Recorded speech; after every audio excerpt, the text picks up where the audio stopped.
confidence and expertise, as we mentioned, Yeah. social confidence, physical confidence, as we mentioned as well, and confidence in your self-worth. Um, I think that's really interesting because it goes down to three components. I looked into that a little bit. So self-efficacy, I've never heard that term before, which is really interesting. So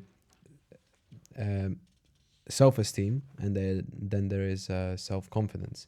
So self-efficacy, I'm gonna read from the sheet a little bit because I found some research. So is self-efficacy, it's an individual's beliefs about their capacity to influence the events in their own lives. And self-efficacy is rooted in beliefs about an individual's capabilities to handle future situations, which is interesting because self-esteem is more about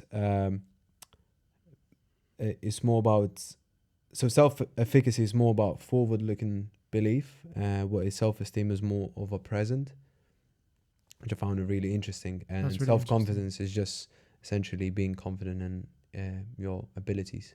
So it's with self-efficacy, it's more about the confidence within yourself that you can shape the future. Yeah, so basically, as an example, I think McGregor is a perfect example of self-efficacy because he used to come and he's like, I'm going to knock him out in the first round, and then he just goes and do it. Like, he's a confidence, but at the same time, he was just so confident in his future situations. Yeah. He just basically knew that that's what's going to happen. Which is so interesting because there's this power, people, I think there's this sort of woke, this movement towards manifesting. And you can either say that that's quite woo-woo or there is power behind it. And I do feel there is power behind manifesting because it gives you the self-confidence and self-belief that you can achieve something. It's not necessarily saying that I'm going to close my eyes and meditate and then all of a sudden things are going to happen. Yeah. It's kind of telling yourself and your subconscious that I've got the confidence to actually do this, and I am confident I can do this, and I will do this. So you're almost kind of telling yourself over and over and over again.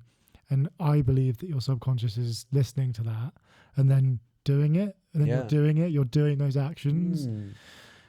Because if you put yourself in that frame of mind, you're building that self-confidence and self-esteem. Belief. And I do think that self-belief turns into reality. I really do.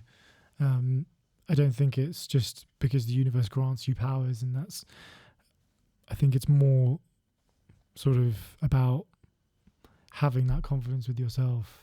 Yeah, it's a good point because I think that was the last podcast when we spoke about identity shift. So it's all about starting to reprogramming yourself that you actually believe in yourself or in the things, and that person that doesn't believe eventually starts to believe in it, and that's how you shift that identity, and people naturally going to view you as a completely different person because you're not really the same person anymore. You from the person who didn't believe in yourself, you start to believe in it, and that's how you shift that identity, I guess, by reprogramming yourself.